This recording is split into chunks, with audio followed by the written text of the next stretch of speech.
Thank you so much, Sanjeev. Such a pleasure having you here. How have you been today? All good, and it's a real pleasure, Gaurav, that we get a time some catch up with you. Finally, you're here. It took me some time to have you Yeah. on board on this podcast, but Sanjeev, I've always been an admirer of the kind of work that you do at ICICI Lombard.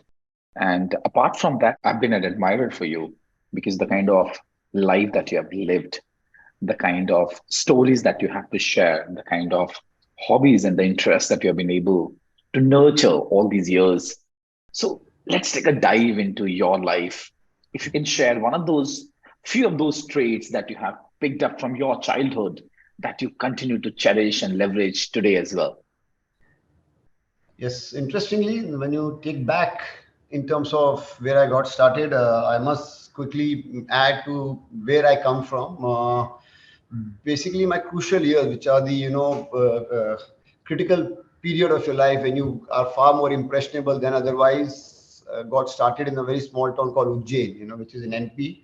That's where I lived for almost 15 years. Frankly speaking, a very average but very satisfying upbringing in a middle class family. We had the joy of small things which were taught. For us, getting a new pair of slippers meant far more than probably what means to the new generation in terms of what we give them. Everything was earned for, everything was desired and then achieved with certain acts. So there was a lot of lot of my basic building blocks probably come from where I grew up, in which environment we grew up. A lot of credit goes to the family that I'm part of, which you can't control. You need your share of luck in life to make that happen. So that's what, in nutshell, has been my most impressionable years where I grew. Hmm. If you talk about life lessons in terms of what probably would I recollect, I think one critical thing I realized, we were far more aspirational as we were growing up, growing days than probably many others would be. There was a hunger, and that was a critical factor. I must also admit, as a matter of fact, that I was mediocre in my academics, at least at that point of time in my days of growing up.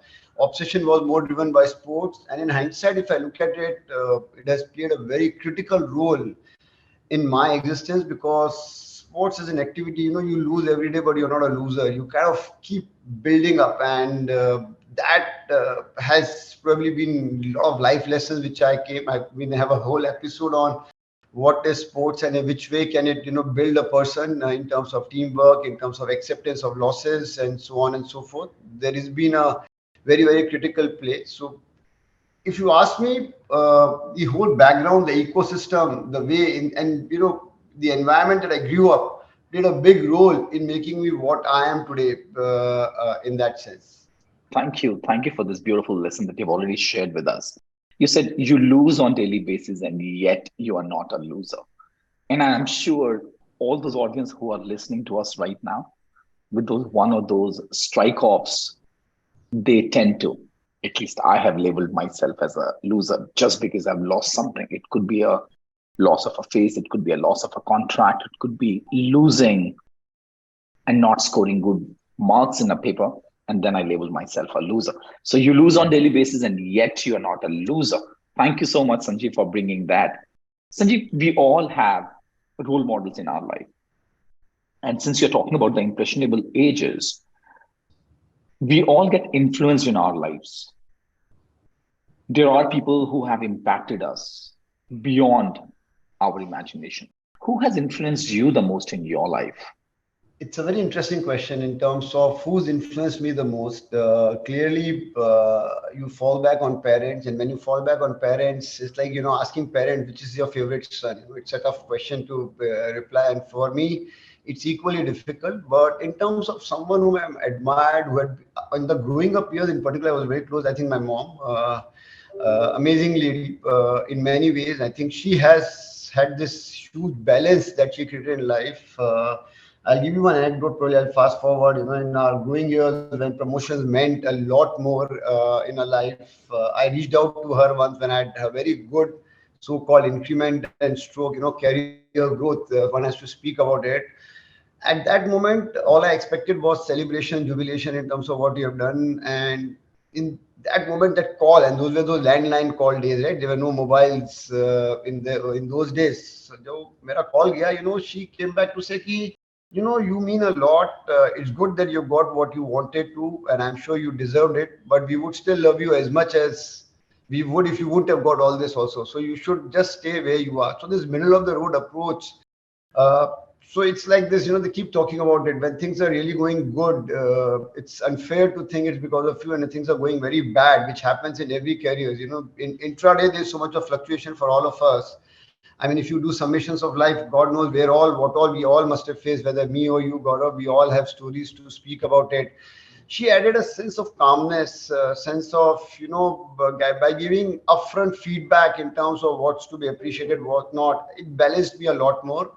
But that being said, I would not take away what my dad was, because his ability to manage his professional life, he was a very successful, corporate career person who's done pretty well and rose up the ranks in a very difficult manner and did well. So there was that. From there, probably the ability to balance out whatever little I balance. I'm not the right person to answer. If you ask my wife, she'll definitely say, no, no, he's short on 50 things. But that being put aside, where it is, that's the influence he had in my life. Yeah, yeah. And I love the story that you shared about your mother when, in the middle of the road, she said, I love you as much as I've always, and no accomplishments of yours are going to take away that love, and no challenges in your life are going to take away either. It reminds me of my conversation with my mother. She was making that dahi. And this story I've shared on this podcast so many times. She was making dahi, and I came back home. And while she was making dahi, right, the process of making curd is you pour that warm water in that yeast, right? And you keep it for some time. And during the entire process, she was saying, Wahiguru, Wahiguru, Wahiguru, Wahiguru, Wahiguru. And I said, Mom, for this simple task, why are you bothering Yeah, Bhagwanji? I And agree. she said so beautiful. She said it so beautifully. Gaurav, at no point in time, I want to live in this impression कि जो दही बन रही है वो मेरी वजह से बन रही है. And that is my way of expressing my shukrana. Interesting. And that's the reason I carry this value of shukrana always with me. Oh, wow. That whatever I'm doing, it's happening through me, not because of me. Well said. Very well said. Absolutely. And Absolutely. that stayed with me. And as you are talking about the values that you have picked up from your father, I think parents play a very vital role in helping us become who we are. So thank you for this beautiful reminder, Sanjeev. What were those defining moments in your life that helped you reach where you have reached, do what you do, become who you have become? Well, I think valid question. I think there are a few things which have happened. Some driven by destiny, some driven in many ways with choices you make. But the big moment was, as I said, I have grown up in a small town called Ujjain, and how did this movement of Ujjain to Mumbai happen? That time used to be called Bombay. Clearly, my dad changed his job in Ujjain to Bombay. Like any other person, I was trying to be an aspiring cricketer in those days, and I was doing extremely well in the city called Ujjain. And at that point of time, I felt that Mumbai will be a disaster because I can come up the ranks eventually over there, and refused to leave Ujjain and come to Mumbai with my dad. And at that point of time, my dad also took a call that, okay, you live there with mom, and probably I'll do the transit up down whenever required over weekends and so on and so forth. But in 2 months he realized that he can't do, while he can live without us, he can't live without mom. So he said that, I'm taking mom along, you take your call where you want to be. I was forced to move from Ujjain to Mumbai, and there are a couple of things which happened which became eventually life lessons. So my obsession was cricket, was impacting my academics in a very big way at that point of time, because it's not that I was bad, but it's just that I wasn't interested. And clearly, if you're not interested, you eventually start showing it in your results also in some way or the other. He said that you need to make a choice in terms of what you want to be. And when we came to Mumbai, he took me to multiple grounds in one of those visits to show as to what talent is, who are the people who are playing, and where do I belong. And at that point of time, when I saw, I was like a frog in a well, right? I had no clue what the outside world was all about. I lost my conviction in terms of whether I can have a career in cricketing life. It was a very significant moment, and conviction is everything. What you believe in probably eventually can happen, because kahin na kahin you will be all in and you will make it work. But that conviction went again. I could easily move towards more academically oriented. I would never say that I would be calling myself a great student, but I was clearly, moving in the direction that this is what my chosen life is. This one event was very critical. But I had not much of a role to play. But I'm thankful that eventually destiny propelled me, and my mind could take the right call at the right time to make that a reality. The other one is a very interesting one in terms of what happened after 12th. By the time my academics were sorted, I was becoming, I was getting my decent position in the class. I got very good numbers. When I got very good marks in my 12th standards, apparently I was told by my college, which was in Chembur, Swami Vivekananda, the principal wanted me to stay back as one of the few show-cause students that, we've got good people who can hang in and probably do what is required. I was pretty tough. I made a very clear statement. Why would I stay in a place like Swami Vivekananda? I'm just moving on, and my college of choice is R.A. Podar, and that's where I'll go uh, and pursue my BCom, and post that whatever I want to get myself educated in.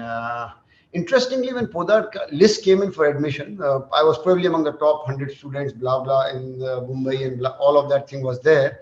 My name was not in the admission list, and I was shocked. I said, it's obviously the judgment of error, right? There were people way below my marks who have got in, and if that time life was easy, you get your marks and you get admission. There was no other attribution being done, and my name missing. I rushed very very arrogantly to the principal's cabin, where I was not allowed to go in. And at that point of time, I told the guy, the watchman who was there outside, saying about there's an error and I need my admission to be confirmed. I was not allowed in. I waited. When the principal walked out, I told him, sir, there's a judgment error, because I have this marks. People well below me, even 8-10% below me, have got it. What have I done? Please correct it and get me my admission, because I've taken the TC, from there, and I've not applied anywhere, because I thought this is the only college I wanted to be, and this is the place. And that point of time, he said, listen, I have taken this year marks of 10th and 12th and done the average of it. That was never being done in Mumbai ever. I said, what? Then I said, I was CBSE. Can you give me the grace marks? Because that time CBSE to get extra 5%, 10%. He said, no, I've decided no grace mark. Marks are marks, whether whichever board you are. And look, my average fell down and I could not get admission. It was chaos. It was chaos. And the little bit of arrogance with which I said I will not work in Swami, since I had no other college left to join. I was without admission. I was beyond any forms being filled. All of the process was over. I was left without an admission.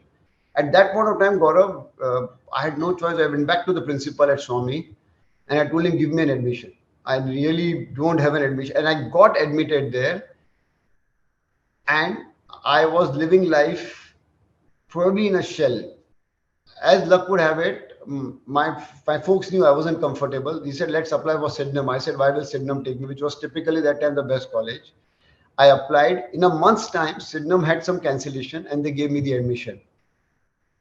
Now, the interesting question is, and this is what I wanted to put across to you, that it's pure destiny in terms of where I was supposed to go. So I was not meant for Podar. I moved to Sydenham, and I had to again go and tell that principal that, listen, I need to leave Swami Vivekananda again, which actually was the tougher part. So first time when I declined, I was an arrogant guy who was trying to say, why will I stay? I go back to the same person and I plead that, please give me admission. I'm left without an admission. Now here I am again leaving that place to go to Sydenham, because my choice was, how much ever hard it was to travel from Chembur to Churchgate, I want to be in Sydenham. But what I learned was, and that is life, and that lesson stayed, you don't need to burn your bridges. You need to keep lot more equanimity in terms of your conduct, in terms of your composure, because you don't know where life will take you. It's a very quirky existence we have. We do give ourselves a lot of importance, but that's not where the play comes in. When I went back this time to the principal, I was my humble self. I would remain thankful all his life. I told him It's embarrassing, but that's the reality. But I want to move on. And the magnanimity of that person rather than mine was that Mm. he very gracefully accepted that, yes, you should move on there because that is the best college and so on and so forth. So the message got landed, and my lesson was that life will take you wherever you want to, but you need to make sure that you let it flow in a manner which your conduct is Yeah. not out of sorts. So that was another. And I think Sydenham was very, very defining moment, and that is where I say to everybody that the environment that you choose Mm.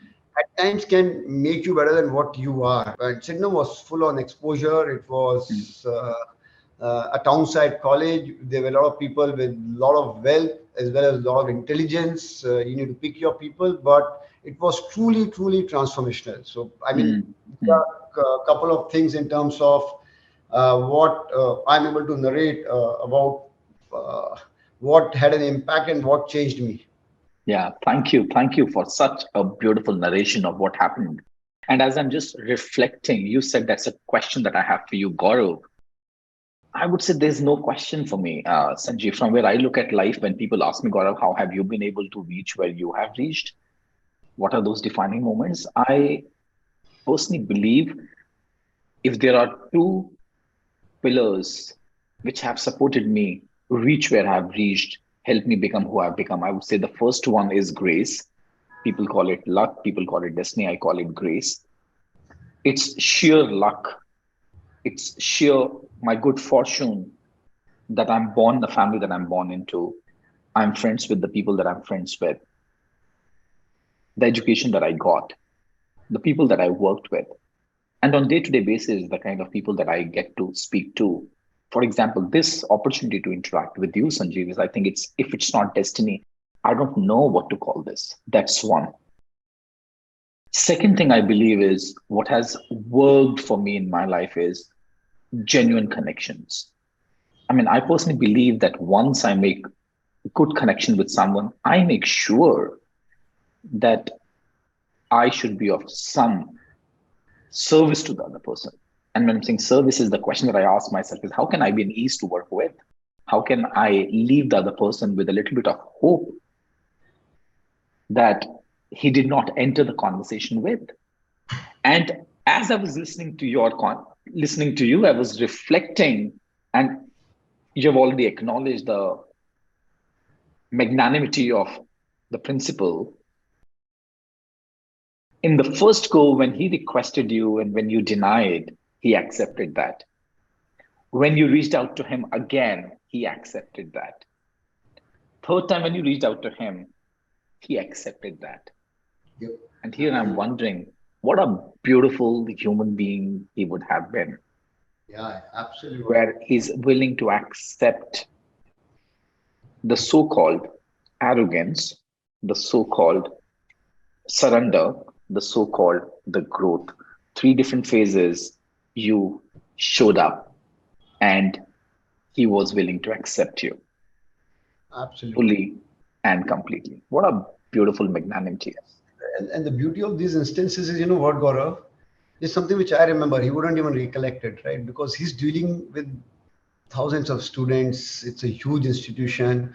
But this is what influence is all about. What stays with you, it's very personal and it just stays. That's the way it works. Yeah. You know, you said something so beautiful. You said that we should not be taking ourselves too seriously. You use the word that we should not give ourselves more importance. That's what you mentioned. Also, I remember, Sanjeev, in our last conversation, you mentioned that at times, most of us, all of us, tend to undersell ourselves.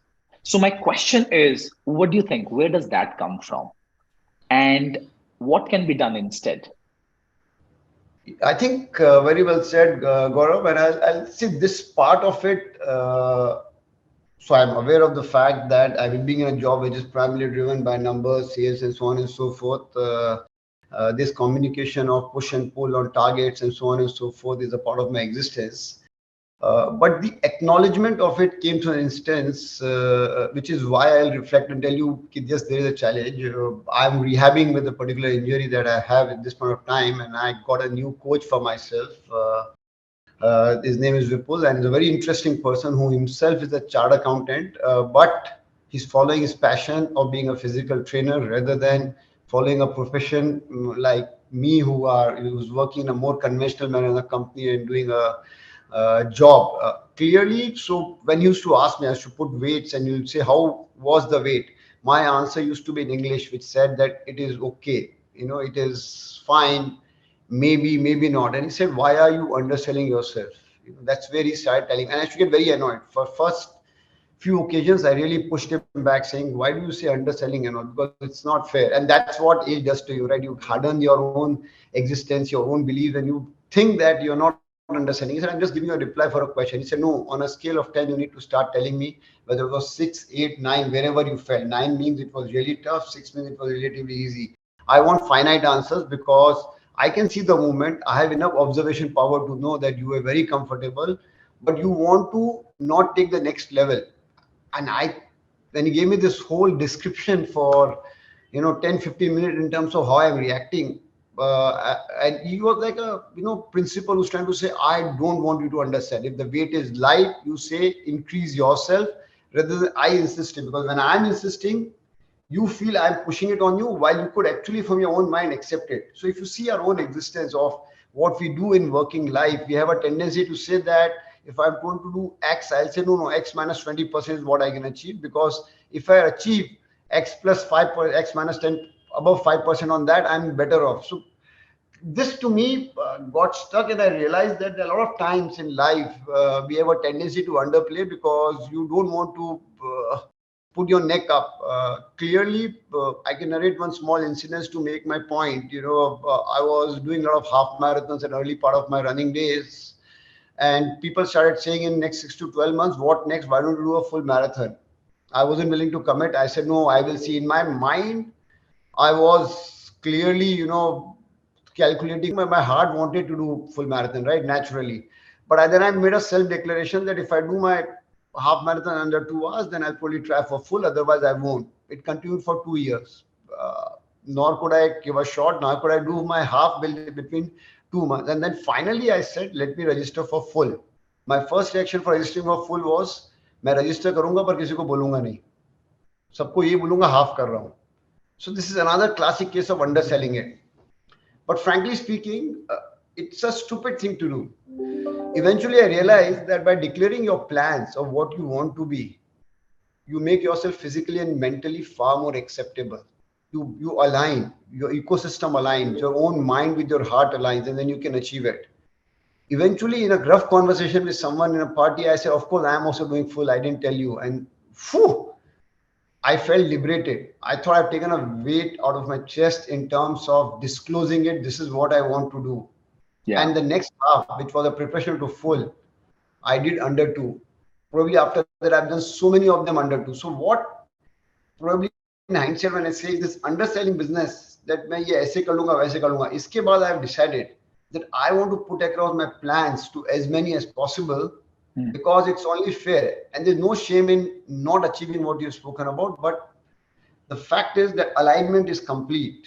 So this probably is one of the critical things which I wanted to share. Yeah, thank you so much. And since then, you have done so many full marathons as well, not only in India, but globally. As per my understanding, you have completed 15 full marathons, including Boston Marathon as well. Is my understanding right? Yeah, I have done that. I have done that. Yes, you're right. You're right. Absolutely. What started as a hobby has become a part of business. Yeah. So help me understand. Let's double click on that. Why is it important for people who are working in the corporate world, or people who run their own businesses, people who are entrepreneurs and run startups, right? Why is it important for all of us to have hobbies and interest apart from outside our work? I think a very, very fair question. And Gaurav, I can, probably tell you, anybody of anybody, each one of us existing in whichever life cannot be 24 by 7 thinking of same things all the time. I firmly believe that any point of time, each one of us will have in multiple sections success and failure. It can be in your personal life where you are actually going through the worst times, while typically your corporate times you're going through your highest. In my early days in my college, when I was working with a computer company as a sales promoter for them, I remember a person was given a ticket to go to USA, and it was a big thing in the 90s to go to USA for a trip for an exceptional performance. And the same time, after 1 hour, he got a warning letter in terms of low performance. I said, how does this work in life? How can you have a ticket to US? He said, this was for the sale that I did 3 months back. And post that, my numbers have dropped. So this is for the recency one. So your success reward was coming with a lag, while the failure of last 3 months came immediately on his table in terms of things of warning. And to me, as a student, see, I was still living my college life. It was a big perplexing situation that how can an organization give both of them on the same day? It was pure coincidence, but that is the way things come out. So coming back to my running piece in terms of what got me into it is pure random luck because the environment changed. Marathons became a big thing, and I got sucked into it. From there on, uh, it actually became an identity. Believe me, when I had to skip one or two introductions, even for my working life, used to be saying the way you said, someone's running marathon. Look, I had a dream, and I told about that at the start that I wanted to be known more as a sports person than a working life person, right? So there was a clear element of it. In heart and heart, in my mind, I started enjoying it. I thought I'm getting acknowledged for what I was typically born with, and in terms of my own passion, clearly. Also connected to this is I love bucketing in my life. I don't want it all combined in submission. So I don't want spillovers of my working life into personal, personal into sports. And the moment you keep bucketing them and live it in isolation. So that many times I've said that the best part of my life is probably 5:30 in the morning when I go for my running or my tennis, and I'm finishing it by probably 7 o'clock. And from there on, I'm rolling in, waiting for the next morning to come in. But waiting for the next morning, you end up giving a lot more because there's something exciting waiting. And it's not about running, it's not about tennis, it's about what you like. If you Hmm. like singing, start getting into that. There's so many people you'll meet who'll say, I used to sing, but I stopped singing. So many will say, I used to dance, but I stopped dancing. I mean, my Hmm. own brother, right? He was a very good player, better player than me, but he stopped all of that in terms of doing it. If you are not able to pursue this, current life has become a lot more stressful. Bucketing is the way forward, Gaurav. And Hmm. as much, so there are spillovers, let's be honest, we all are human, but you are able to pick up the good parts. You get in trouble with friends, but you have something else which has come your way. So you pick up the good part, let the bad ones pass over, and we know Hmm. that, this shall pass. Recuperating from the inner injuries that you get, getting back, all of it becomes part of a mix, and you end up living a relatively more healthier existence than what will happen if you have not bucketed your life, is what I feel. Oh, this is so beautiful. Yesterday only I was talking to a very senior C-suite executive.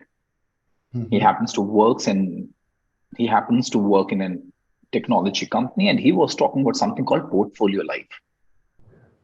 And what you're talking about, the bucketed, it's absolutely on the same lines that, why it's really important to have a portfolio of work that you're involved in. Absolutely. Sanjeev, you also spoke about identity, and that's something that I would like to double click on as we move on. But before that, I remember during our last conversation, you mentioned a beautiful term. You said victims of their own intelligence, where you mentioned that at times we become our own biggest enemies. Tell me more about that. When you're using the term victims of their own intelligence, how does that impact? First, what is that? And how does that impact an organization and the people working with you? So, I'll give an interesting anecdote to make my point. So, I have multiple examples on that, but so there was a person who came for his internship from IIM Ahmedabad and worked with us. And I was part of the interview team, and I selected him. I really liked the guy in terms of what he could bring to the table, and I found him extremely sharp, well aware of what he can do. So in the internship, he had a great time, and he said, "I want my final placement with you guys itself, and I would come and join your department." Clearly, I was very enthused, and I said, "Wow." Internship, is only a couple of months affair, but if you are able to pick it up, we were more than happy to give him a pre-placement offer, and quite rightly so, he came and joined in. Very interestingly, his sharpness when he started working with us, naturally there was a lot of attention also being given because of the pedigree as well as the ability to make a difference in the department. Our play is all about having good people, making good things work. A month from now, he came very harassed and he said, "I need a personal time and guidance from you." I said, "Why not? Fair enough. Let's have a discussion." He was very perturbed. He said that, "Listen, I mean, where is my career going? I don't know what I'm doing. I'm not sure." I said, "What's troubling you? You've just about worked for a month and more, and there is nothing to be concerned. You already spent some time. You're on track." But he said, "Listen, there is some gap in terms of where it is." He wasn't opening up. I said, "Okay, let's do one thing. Give yourself a month from now, or maybe a couple of weeks, and then we meet again because you seemed a lot more troubled." When he came again in a couple of months' time, he made a very interesting play. He said, "See, my friends are someone's in foreign bank, someone's gone here for training, and here I am doing this stuff. I'm not convinced that my career is going in the right direction." So I had a very interesting take on him. He was a person who knew too much too soon, probably. Was evaluating his career on daily basis. See, you live daily, but you live your finally it's in summation in cohorts that you look at it. I mean, when I speaking about it, I talked about my life in Ujjain, my life in Mumbai, and then probably how I moved to Signum. So you look back, but you don't assess it. So I said you need to be patient, and if you're looking back and seeing what others are doing, frankly speaking, there would be some probably working in the investment banking of New York in the best of the best investment banks. Some would be doing this. It's your personal call of what works with you. I have realized that too much of intelligence at times can be an inhibiting factor. You need to carry it lightly. Your ability to relate to people at large can get compromised. I've got another few examples in terms of saying. So it is an asset which needs to be really cherished, invested Hmm. in, so that you maintain that. I'm not even for a second saying that please don't use it, but to Hmm. make that as a top of your recall in terms of Hmm. what's required, making yourself brash and Yeah. your inability to consume average. See, listen, I mean, if you are part of a 2% top cohort, Hmm. or 1% for that matter, you are a blessed soul. Hmm. But the bulk of it would be still lying in those years. There's a normal distribution that comes into play, will lie in the 90% cohort. And that is what you need to relate to. That is what you need to work on. A classical example I always keep saying is, you got to invest yourself to be. I mean, Tendulkar did not become Tendulkar because he was talented. He Yeah. was still putting in 10 hours of work ethics every day. I mean, Kamli and Tendulkar were both on similar track. One was more talented. I think Kamli was more talented, but you had a Tendulkar who probably made a name and fame for himself eventually, right? So there is a play that is required. You are natural with some things. You should harness it, but I have seen multiple times this becomes a restrictive factor, and that in any team exercise, in that so in terms Hmm. of growing personally, can become restrictive. So value it, but don't get obsessed with it, and don't throw Yeah. it around because the world at large doesn't care. Yeah. Yeah. Yeah. There's a beautiful book that I read long time back. It says talent is overrated. Yeah. And as I'm just listening to you, another word which is talking to me is consistency. And then, as you mentioned, that you cannot continue to reevaluate how well are you progressing on day-to-day basis. You live on daily basis. Steve Jobs said it. You cannot connect the dots looking forward. You can only connect them looking backwards. So I'm sure he had some reason why he said what he said. Sanjeev, let's shift the gears. Mhm. One of my deep interests is to understand the challenges people experience on day-to-day basis, especially leaders at C-suite level. So my question to you is, what are the top three challenges that you face in your day-to-day life, and how do you ensure that you stay relevant and deal with them well? Very, very fair point. Clearly, the generation that we belong to, in the 50s, we grew without mobile, we grew without social media. I'm just coming out of a presentation where they said that almost 45% of the ad spends now on the digital side. It's been a transformational existence. I think we've seen the transitions. Many ways we've been, fortunate to see the transition. I mean, we all can't recollect how we used to land at an airport and call our driver. We've got there's so much of confusion. I lost my mobile in Delhi and I didn't know how do I come back to Mumbai and we'll connect and do what is required, and which we are doing it in a very, very clear way. So you get used to the good things, and they are like drugs. You get addicted to it. Being relevant is one of the topmost things, that hits my mind in terms of the top of the chart recall, clearly, Gaurav. And I have seen over time you need to work hard. And look at any profession for that matter. If you meet a doctor, he'll say that for the rest of his life, he keeps reading because medicine keeps changing, right? There is no way what he was taught and what is relevant. And the Hmm. topmost doctors are the ones who are right now probably in the 60s and 70s, doing the most delicate and intricate, procedures, and curing. They've got the hand of God in many ways to heal people. So my point is that that's what's true for even professionals like us, people who are in working life. The investment to self.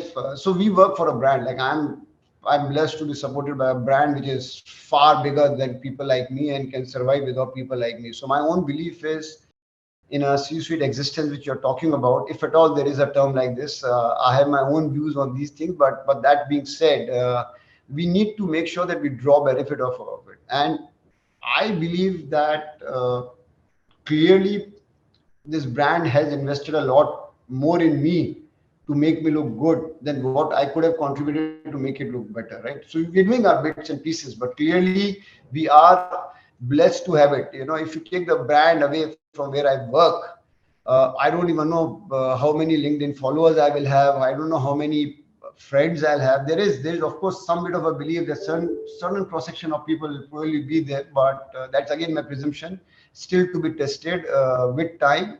I do believe there will be a substantial fall on all of this. So substance over form has to be understood, and if that is what is required, you keep investing it because that's what has given you a life. If you and me are talking, we are talking because I'm doing something and I ran into you. It's the brand that got me connected to. It's not Sanjeev Mantri per se which got connected. So that Hmm. confusion at times of conflicting ourselves with the brand is one thing which is avoidable because it is Hmm. transitionary. Everything does have a time frame, and clearly, in that light, that kind of existence becomes a very important piece. And Hmm. also, one more thing which is there, which I like, is that you ability to relate. I think team plays a significant role. So I've learned in any sports game, right, in terms of where what it is. Some will get acknowledged a lot more. I mean, a striker gets acknowledged a lot more than a defender. It's part of the process. So your ability to understand which part of the role you are in and conquering it. So मेरा तो एक बहुत favorite saying रहता है, when I meet a pan wala who's becoming famous, right? You go to a muchar pan wala in Mumbai and everybody wants to go there and eat that pan. उसने कुछ तो अलग किया होगा गौरव, right? उसकी मतलब, and that is what you don't go and ask him तुमने कितनी पढ़ाई करी है. It's irrelevant, right? It is like an obsessive. So even if I meet a player who's played at a state level or even at a district level for that matter, I'm obsessively looking at him for that piece of art. So our same thing as so-called leadership job that we are doing, our ability to dive very obsessively in that to make it work becomes a very critical aspect because we need to pick up the skills. As a kid, I used to do all those events in my colony that I Hmm. used to live in. Hmm. Frankly speaking, I wasn't good at anything, but still I was driving team because I had so Hmm. many smart people who were willing to come along and gel together to Hmm. make that work. If you, मेरा खुद का contribution तो बहुत minimalistic होता था, but I knew that if to get them together and make it work will probably be the best contribution I can do. So it's those pieces of normalization which become very critical for survival. Hmm. So first thing that I'm listening is staying relevant. How do you ensure that you continue to learn? And that's the reason why doctors and lawyers, they are known as practicing doctor, practicing lawyer, practicing chartered accountant. Okay, and the second thing that you mentioned about is managing your team members, rallying people together so that the normalized results would be more than what individually you can drive. Is my understanding right? Absolutely, Yeah, absolutely. You said yeah, absolutely spot on, yeah. spot on. So that's the way it is. Yeah, yeah. Okay. Thank you, Sanjeev. Sanjeev, all my conversations with you have left me with profound reflections. In fact, you are one of those very few people that I've come across who have challenged the acceptable norms of leadership. And I'll tell you why.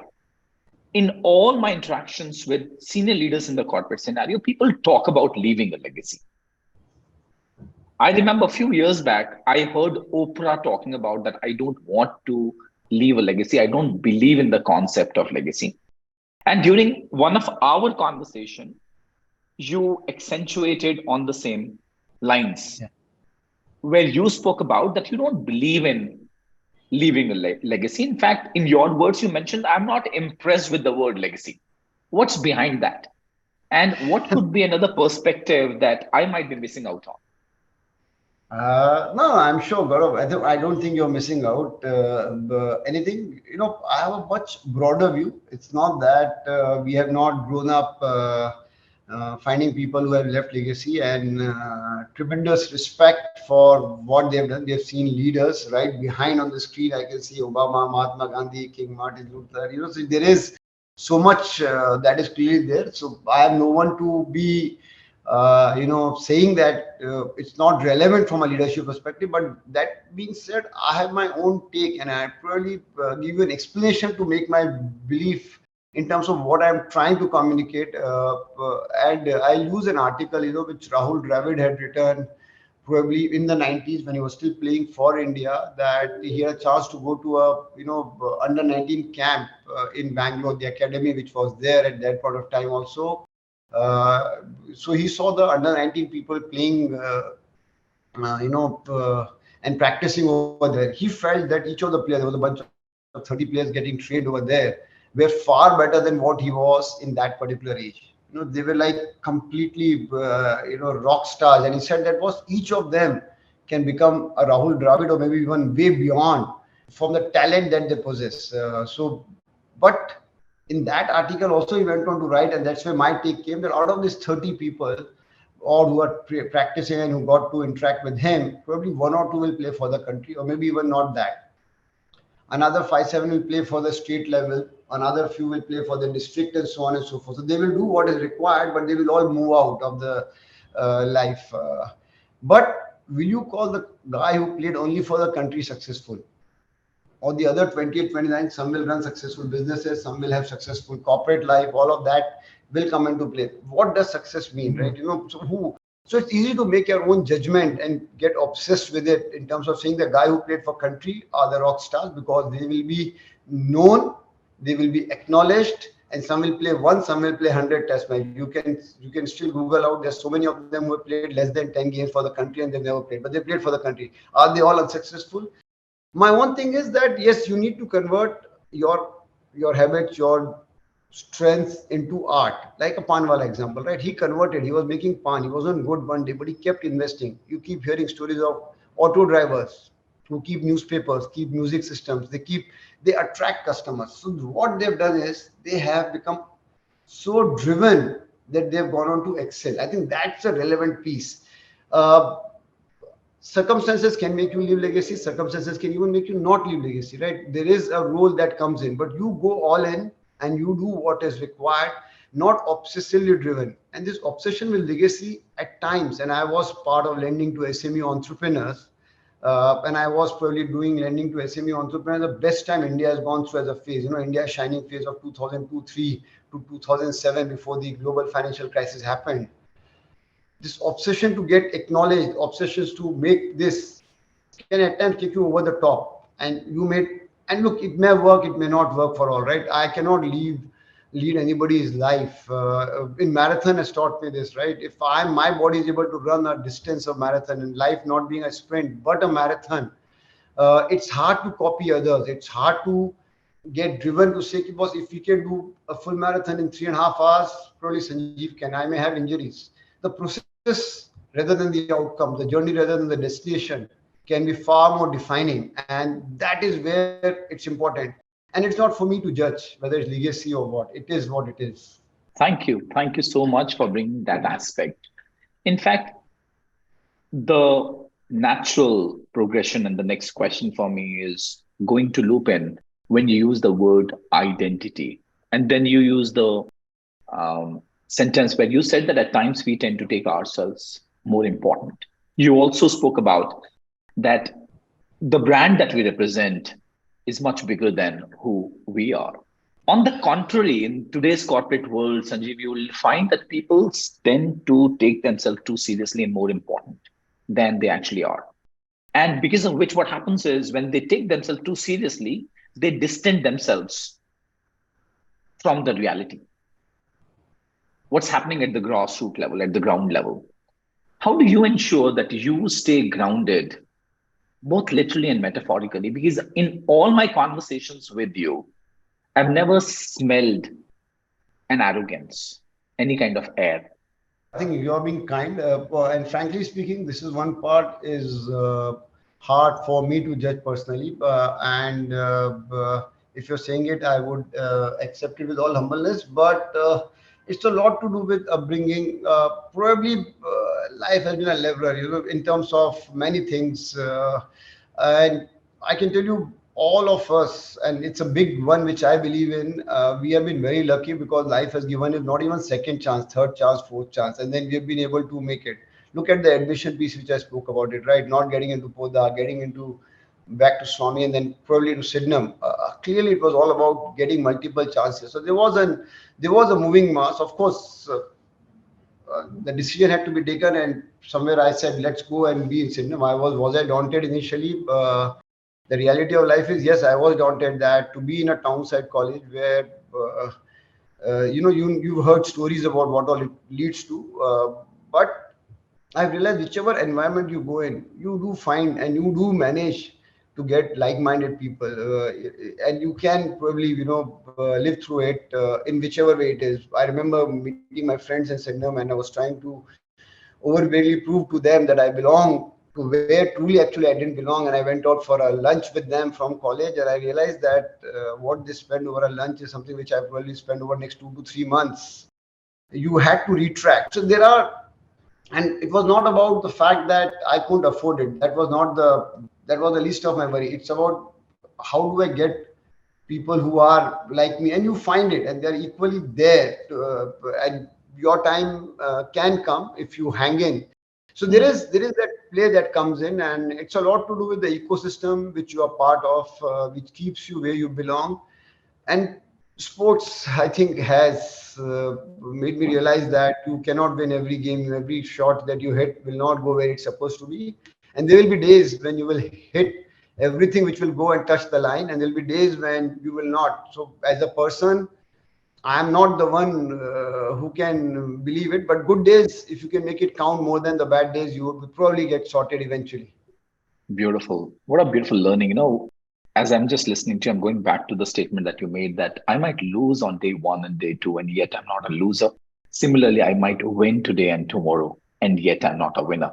I am because I exist, and that itself is a blessing. The question is, am I willing to count the blessings more than the days where I'm not very happy? Sanjeev, just taking one step forward, the background that you come from, I'm sure you would have some myths that would have broken once you started to walk this path right now. A senior executive with one of the biggest organizations in the country today. Having walked this path, what do you think? What are the myths that people tend to carry and are absolutely not true at your level? I think, in a way, I've covered that, but I'll probably reiterate that circumstances can make you look much better than what you are, and the other way also can come out true, where it can make you look much worse than what you are. So, frankly speaking, it's important to look at every existence in a contextual manner, Mm, and let it roll. I do believe in living the moment. I do believe mm. in enjoying what has come by me. There is no way I would say that I'm not the monk who sold his Ferrari. Actually, I wouldn't mind owning one also. So all of that is pretty much intact. But you have to look in context. I mean, I don't know how successful or how out of sorts I have been in my own existence, but clearly I do believe that, and again, it's a lot to do with how you have come up in life. I'm able to see the good part of my existence in terms of how blessed life that we've had, and to that Mm. extent, to stay where it is. But it's you need to know that. you need to let it pass. And I have a very good belief that everyone gets a golden lap in life.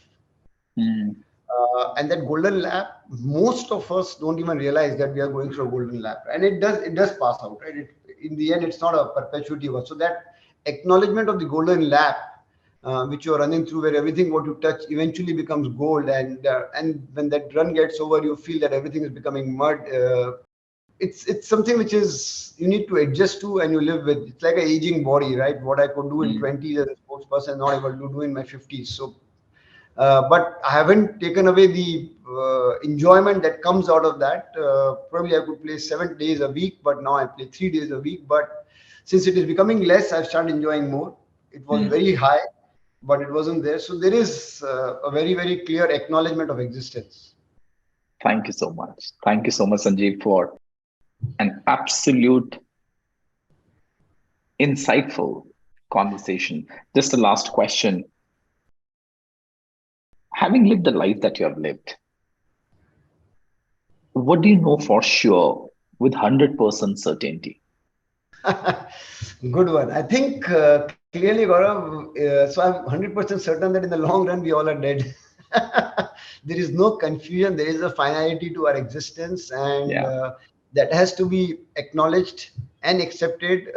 So clearly, Mm, you must do what you believe in. And I have spoken about multiple instances of how obsessively I am involved with my own existence. Clearly, if you ask me, I also believe that when I say the word obsessive, I want to use it in a very moderate manner to say that I do believe we need to take care of ourselves if we need to take care mm, of others. So there is a process that is involved in that, and uh, on 100% certainty that reality is there, mm. having taken a birth and a life to live, lead that Yeah. which is there at this point of time. There would be a finality, and in that intervening period, uh, try to do what you can. Yeah. Thank you so much. Yeah. That's for sure that one day we all are going to leave this world. And what we Yeah, do today is what we would have. So thank you so much, Sanjeev, for your time, for your wisdom, for sharing your experiences and all the lovely stories that you have to share. Thank you so much. And you have a wonderful day ahead. Take care. absolute pleasure connecting with you, Gaurav, and clearly you've taken me back in time, and that's always a pleasure. So thank you so much for this endearing discussion. Thank you so much.